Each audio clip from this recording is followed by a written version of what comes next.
சற்று முன் வெளியான முக்கிய அறிவிப்பு. பிரதமர் கிசான் யோஜனா PM கிசான் திட்டத்தோட 20வது தவணை அப்படிங்கிறது எப்போ வெளியாகும் அப்படிங்கிறத பற்றி தாங்க இந்த வீடியோவில் நம்ம பார்க்க போகிறோம். PM கிசான் திட்டத்தோட 20வது தவணை குறித்து ஒரு புதிய அப்டேட் வந்திருக்கு. ஆல்ரெடி பார்த்தீங்க அப்படின்னா இந்த PM கிசானோட 20வது தவணை அப்படிங்கிறது ஜூலை மந்தே கிடைச்சிரும் அப்படின்னு எல்லாருமே எதிர்பார்த்து காத்துட்டு இருந்தாங்க. பட் நம்ம எதிர்பார்த்த மாதிரி இந்த 20வது தவணைக்கான தேதி வெளியாகல. டேட் தள்ளி போயிட்டே இருந்துச்சுங்க. ஸோ மக்கள் எல்லாருமே ஏன் இவ்வளோ லேட் ஆகுது, ஏன் இவ்வளோ தாமதம் அப்படின்னு தான் எல்லாருமே ஒரு குழப்பத்தில் இருந்தாங்க. ஸோ அதை தொடர்ந்து இப்போ ஒரு புது தகவல் வந்திருக்குங்க. இந்த PM கிசானோட 19வது தவணை வரைக்கும் வெளியிட்டிருக்காங்க. 20வது தவணைக்காக தான் எல்லாருமே வெயிட் பண்ணிட்டு இருக்காங்க. நீங்க இப்பதான் புதுசா நம்ம TD தமிழ் அப்டேட்ஸ் சேனலை பார்க்குறீங்க அப்படின்னா இப்பவே சப்ஸ்கிரைப் பண்ணிக்கோங்க. அண்ட் கூடவே பக்கத்தில் வர பெல் ஐக்கானையும் கிளிக் பண்ணி ஆல் அப்படிங்கிற ஆப்ஷனை செலக்ட் பண்ணிக்கோங்க. ஸோ அப்போ தான் நம்ம சேனலில் போடக்கூடிய புது தகவல் உங்களுடைய மொபைலுக்கு உடனே நோட்டிஃபிகேஷனாக வந்து சேரும். பிரதம மந்திரி கிசான் யோஜனா 20வது தவணை அப்படிங்கிறது நாடு முழுவதும் உள்ள விவசாயிகள் பிரதம மந்திரி கிசான் சம்மான் நிதி திட்டத்தின் கீழ் அடுத்த 20வது தவணை தொகைக்காக ஆவலோட காத்துட்டு இருக்காங்க. இந்த தவணையின் கீழ் விவசாயிகளின் வங்கி கணக்குகளுக்கு தலா ரூபாய் 2000 செலுத்தப்படுகிறது. பல ஊடக அறிக்கைகளின்படி பிரதமர் நரேந்திர மோடி தனது வரவிருக்கும் வாரணாசி வருகையின் போது 20வது தவணையை அறிவிக்க முடியும் அப்படின்னு ஒரு புது தகவல் வந்திருக்குங்க. இந்த ஒரு PM கிசான் திட்டம் பார்த்தீங்க அப்படின்னா 2019ஆம் ஆண்டு தொடங்கப்பட்டுச்சு. இந்த ஒரு திட்டத்தோட நோக்கம் அப்படிங்கிறது விவசாயிகளுக்கு நிதி உதவி வழங்குவதை நோக்கமாக கொண்டுள்ள ஒரு திட்டம் தாங்க. எல்லாருமே பார்த்தீங்க அப்படின்னா ஜூன் மாதத்தோட இறுதிக்குள்ளாடி 20வது தவணை வரும் அப்படின்னு ரொம்ப ஆர்வமோட எதிர்பார்த்து காத்துட்டு இருந்தாங்க. பட் ஜூன் மந்தும் 20வது தவணை அப்படிங்கிறது விவசாயிகளோட கணக்கில் 20வது தவணை அப்படிங்கிறது வரலங்க. ஸோ அதுக்கப்புறம் ஜூன் மந்தும் முடிஞ்சிருச்சு. இப்போ ஜூலை மந்தும் முடிய போகுதுங்க. ஜூலை மந்தோட எண்டிங் ஆச்சும் PM கிசானோட 20வது தவணை வரும் அப்படின்னு எல்லாருமே ஆர்வமோட எதிர்பார்த்து காத்துட்டு இருந்தோம். அதுக்கான டேட் அனௌன்ஸ் பண்ணுவாங்க, டேட் ரிலீஸ் பண்ணுவாங்க அப்படின்னு நம்ம எல்லாருமே வெயிட் பண்ணிட்டு இருந்தோம். ஜூலை மந்தும் இப்போ முடிய போகுதுங்க. இன்னும் பார்த்தீங்க அப்படின்னா விவசாயிகளின் வங்கி கணக்குகளுக்கு இந்த தவணை தொகை வந்தடையவில்லை அப்படின்னும் ஒரு தகவல் வந்திருக்கு. இப்போ இது போன்ற ஒரு சூழ்நிலையில் விவசாயிகளுக்கு எப்போது தொகை கிடைக்கும் என்பதுதான் இப்போது மிகப்பெரிய கேள்வி. ஆமாங்க, எல்லாரோட மனசுலையும் இருக்கக்கூடிய மிகப்பெரிய கேள்வி அப்படிங்கிறது எப்போ இந்த 20வது தவணை தொகை கிடைக்கும் அப்படிங்கிறது தாங்க. இதை பற்றி ஏதாச்சும் அப்டேட் கிடைக்குமா அப்படின்னு தான் நிறைய பேர் வெயிட் பண்ணிட்டு இருக்காங்க.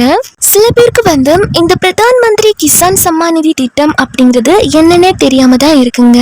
இந்த PM கிசான் திட்டம் பிப்ரவரி மாதம் 1ஆம் தேதி 2019ஆம் ஆண்டு தொடங்கப்பட்டுச்சு.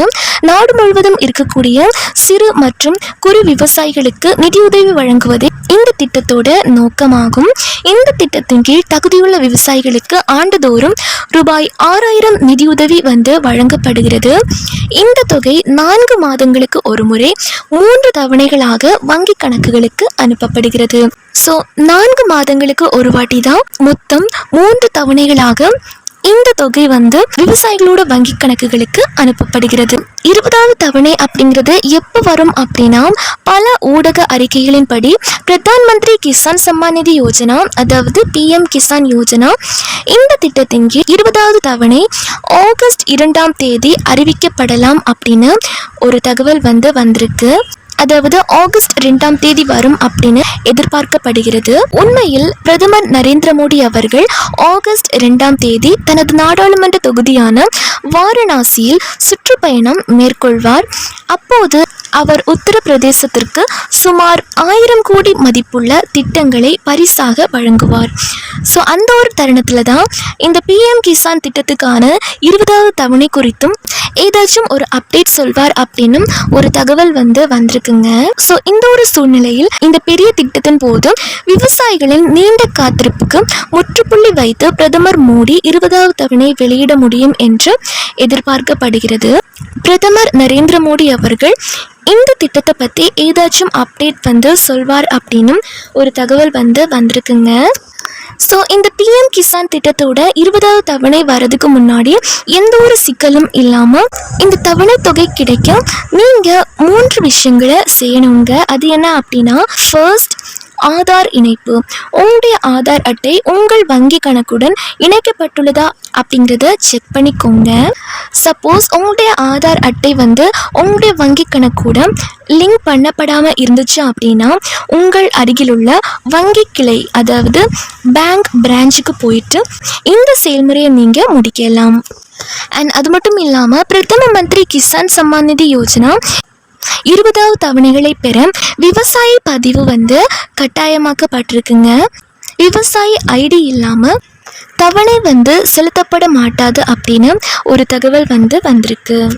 அதுக்கப்புறம் டிபிடி செயல்படுத்தப்படாத வங்கி கணக்குகளின் தவணை தொகை சிக்கிக்கொள்ளக்கூடும். ஏனெனில் அரசாங்கம் டிபிடி மூலம் மட்டுமே தவணை தொகையை மாற்றுகிறது. எனவே நீங்கள் விரைவில் அருகிலுள்ள கிளைக்கு சென்று டிபிடி செயல்படுத்தப்பட வேண்டும் அப்படின்னு சொல்லியிருக்காங்க. அண்ட் எந்தெந்த விவசாயிகளுக்கு தவணைகள் கிடைக்கும் அப்படிங்கிறத பற்றியும் சொல்லியிருக்காங்க. எந்த விவசாயிகளின் கணக்குகளுக்கு அரசாங்கத்தால் தவணை தொகை வழங்கப்படும் என்பது பற்றிய தகவல்கள் பின்வரும் பட்டியல் மூலம் சொல்லியிருக்காங்க. அதாவது அனைத்து தகுதி அளவுகோல்களையும் பூர்த்தி செய்யும் விவசாயிகளின் கணக்குகளுக்கு மட்டுமே பணம் எவ்வாறு மாற்றப்படுகிறது என்பதை நாங்கள் உங்களுக்கு சொல்ல விரும்புகிறோம். அதனுடன் KYC சரிபார்ப்பு மற்றும் ஆதார் இணைப்பு பணிகளை முடித்தவர்களின் கணக்குகளுக்கு பணம் சேரும் அப்படின்னு சொல்லியிருக்காங்க. ஸோ KYC நீங்கள் கம்ப்ளீட் பண்ணாமல் இருக்கீங்க அப்படின்னா KYCயும் கம்ப்ளீட் பண்ணிக்கோங்க. ஸோ PM கிசானோட 20வது தவணை அப்படிங்கிறது ஆகஸ்ட் 2ஆம் தேதி வரக்கூடும் அப்படின்னும் எதிர்பார்க்கப்படுகிறது. ஸோ இதை பற்றி அதுக்கு முன்னாடி ஏதாச்சும் புது அப்டேட் வருது அப்படின்னா அதையும் நம்ம சேனலில் வீடியோவாக போஸ்ட் பண்ணி உங்களுக்கு இன்ஃபார்ம் பண்ணுறேன்.